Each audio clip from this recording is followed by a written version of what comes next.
इस तरह का दिखने वाला कोई भी प्रश्न आपकी परीक्षा में अगर आ जाए तो सबसे पहला कार्य आप यह करिएगा, सबसे पहले आप ये जरूर ध्यान दीजिएगा कि उस प्रश्न में कौन कौन सी संख्या आई हुई है। यह प्रश्न हमारे सामने है, सबसे पहले हम लोग ध्यान देते हैं कि इस प्रश्न में कौन कौन सी संख्या आई हुई है। तो देखिए इस प्रश्न में आया हुआ है 0.21, सबसे पहली संख्या ये आई हुई है, ठीक है।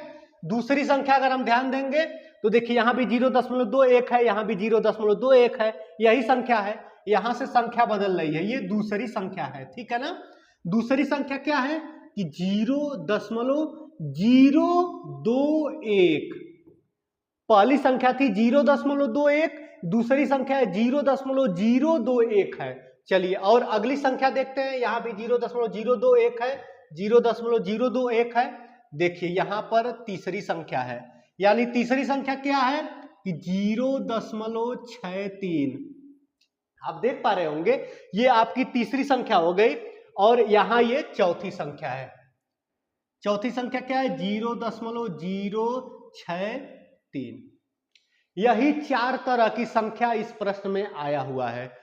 संख्या देखने के बाद आप क्या करेंगे कि उन संख्याओं को अक्षरों से रिप्रेजेंट कर दीजिएगा, मतलब उन संख्याओं के स्थान पर अक्षर लिख दीजिएगा। जो जो संख्या आई हुई है उस संख्या को अलग अलग अक्षरों से हम लोग रिप्रेजेंट कर देंगे। तो देखिए यहां पर पहली संख्या आई हुई थी कि 0.21, इसको हम ए से रिप्रेजेंट कर दिए, और दूसरी संख्या आई हुई है जो 0.021, इसको हम बी से रिप्रेजेंट कर दिए हैं। यानी इन दोनों संख्याओं को, इसको ए से इसको बी से रिप्रेजेंट कर दिए हैं। जब इस तरह का प्रश्न आपकी परीक्षा में आएगा ना तो आप ध्यान दीजिएगा, आप जब देखेंगे ना तो उसमें कुछ संख्या ऐसी रहेंगी जिनके बीच में कुछ ना कुछ रिलेशन आपको दिखेगा। मतलब कुछ अलग अलग संख्या तो आई रहेगी, लेकिन उनके बीच में अगर ध्यान से देखेंगे तो कुछ ना कुछ आपको रिलेशन मिल जाएगा। जैसे अगर इसमें आप ध्यान दें तो देखिए आप बस इन दोनों संख्याओं को ध्यान दीजिए। यहां पर क्या लिखा हुआ है कि 0.21, और यहां नीचे लिखा हुआ है 0.63। या इन दोनों संख्याओं को भी ध्यान दीजिए, यहां पर भी इन दोनों संख्याओं को भी ध्यान दीजिए। देखिए यहां पर है 0.021 और यहां पर है 0.063। अगर यहां ध्यान देंगे तो 0.21 और 0.63। अगर हम इन दोनों संख्याओं को ध्यान दें तो इन दोनों संख्याओं के बीच में कुछ रिलेशन हमको दिख रहा है। देखिए इस तरह के प्रश्न में जो दिया रहता है ना, जो अलग अलग संख्या दी रहती है ना, उनमें कुछ ना कुछ आपस में रिलेशन होता है। उस रिलेशन को अगर आप पकड़ लेंगे तो आप देखिएगा, अब तो मैं आपको सिखा रहा हूं, तब तो मैं धीरे धीरे चलूंगा, धीरे धीरे बताऊंगा, लेकिन आप जैसे ही रिलेशन को पकड़ेंगे, थोड़ा सा पेन आपको उठाने की आवश्यकता रहेगी, आप तुरंत आंसर कर देंगे। लेकिन करना क्या है कि आपको उसके बीच के रिलेशन को पकड़ना है। अगर रिलेशन को हम ध्यान दें तो अगर हम देख रहे हैं कि 0.21 में अगर हम 3 से गुणा कर दें, 0.21 में अगर आप 3 से गुणा करेंगे तो आएगा 0.63। यानी इस ए में अगर हम 3 से गुणा कर देंगे तो वह 0.63 के बराबर हो जाएगा। और इस वाले बी में ध्यान दीजिए, अगर बी में भी आप 3 से गुणा करेंगे तो 0.063 आएगा। यानी 0.021 में अगर आप 3 से गुणा करते हैं, यानी इसमें बी में भी अगर आप 3 से गुणा करेंगे तो क्या आ जाएगा 0.063। यानी 4 तरह की इसमें संख्या आई हुई है, और उन चारों संख्याओं में हम ध्यान दिए हैं तो दो दो संख्या ऐसी हैं जिनके बीच में कुछ रिलेशन दिख रहा है। रिलेशन क्या दिख रहा है कि इन दोनों संख्या के बीच में रिलेशन दिख रहा है कि इसका यह 3 गुना है, और इन दोनों के बीच में क्या रिलेशन दिख रहा है कि इस संख्या का यह 3 गुना है। ठीक है, तो अगर हम इसको ए से रिप्रेजेंट किए हैं तो इसको किससे रिप्रेजेंट करना होगा, तो यह a गुणे 3, यानी इसको हम लोग 3a से दिखाएंगे। इस वाली संख्या को अगर हम a दिखाए हैं तो इसको 3a से दिखाना पड़ेगा, और a से हमें 0.63 पाने के लिए इसमें 3 से गुणा करना पड़ेगा। यानी 0.63 को a गुणे 3 यानी 3a से दिखाना होगा, 3a से दिखाएंगे। इनके बीच में रिलेशन मिल गया, इन दोनों के बीच में रिलेशन मिल गया, इन दोनों के बीच में भी रिलेशन सेम है। आप देख पा रहे हैं कि अगर b में 3 से गुणा करेंगे तो वह इसके बराबर हो जाएगा, यानी b की वैल्यू कितना है, b का वैल्यू है 0.021 है। अगर इसमें 3 से गुणा करेंगे तो 0.063 होगा, यानी इसको किससे दिखा सकते हैं, 3b से दिखा सकते हैं। किससे दिखा सकते हैं, 3b से। अब हम क्या करेंगे कि देखिए, अब जो संख्याएं दी हुई हैं उनको हम लोग अक्षरों में रिप्रेजेंट कर चुके हैं, मतलब अक्षर में चेंज कर चुके हैं। अब अपने प्रश्न को हम लोग अक्षर के अनुसार लिखते हैं, अक्षर के अनुसार सेट करके देखते हैं हमारा प्रश्न कैसा दिख रहा है। ठीक है, चलिए अब लिखते हैं अपने प्रश्न को।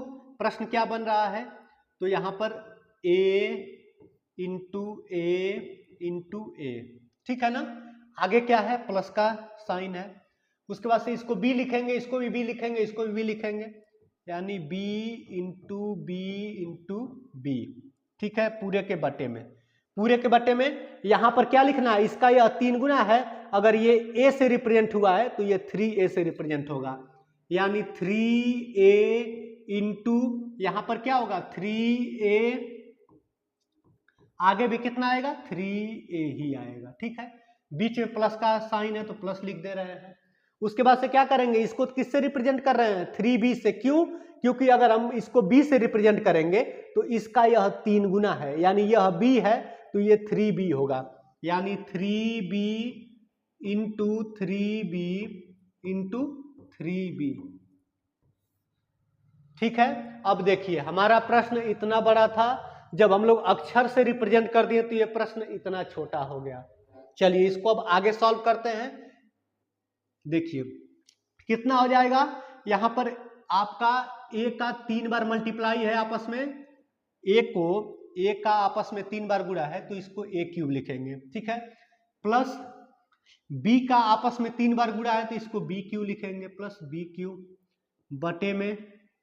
देखिए यहां पर क्या होगा कि यहां पर ध्यान देंगे कि 3a गुणे 3a, यानी 3 3 के 9, 9 3 27, और a का गुणा भी 3 बार होगा आपस में, यानी कितना आ जाएगा 27a क्यूब आ जाएगा।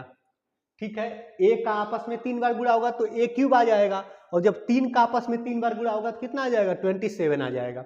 चलिए ठीक है, बीच में प्लस का चिन्ह लगाते हैं। यहां पर भी गुणा करेंगे, पहले संख्या का गुणा कर ले, 3 3 के 9, 9 3 27। उसके बाद से b का गुणा करेंगे b में, और फिर b में गुणा करेंगे तो टोटल कितना आ जाएगा b क्यूब आ जाएगा, यानी 27b क्यूब हो जाएगा ये। अब देखिए प्रश्न के हम लोग आंसर पर चले गए। मैं तो आपको सिखा रहा हूं तो स्टेप बाय स्टेप दिखा रहा हूं, आपको तो अपनी परीक्षा में अगर आंसर ट्रिक करना रहेगा तो आप तेजी से पेन को चलाएंगे, तेजी से आप लगाएंगे।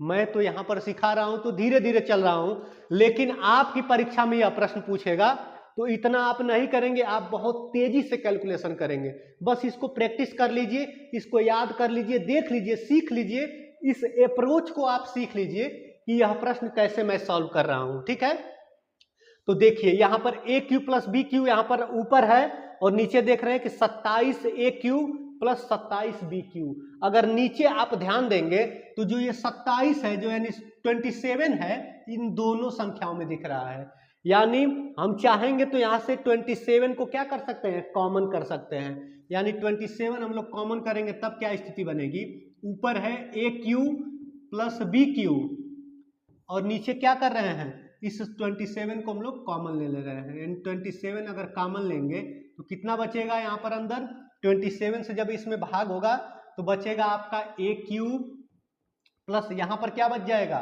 b क्यूब बचेगा। देखिए अब आपका प्रश्न लग गया, प्रश्न आपका सॉल्व हो चुका है, और आप देख पा रहे होंगे कि इस वाली संख्या से ये वाली संख्या कट जाएगी। क्यों, क्योंकि ये दोनों संख्या सेम संख्या है, यानी बचेगा क्या, तो ऊपर कुछ नहीं तो यानी 1, ऊपर 1 बचेगा और नीचे कितना बचेगा 27। अंश में कुछ नहीं, जब इस संख्या से ये कट जाएगी संख्या, ये पूरा इससे कट जाएगा तो ऊपर 1 बचेगा और नीचे 27, यानी कौन सा ऑप्शन करेक्ट हो जाएगा, तो ऑप्शन सी इसका करेक्ट आंसर हो जाएगा।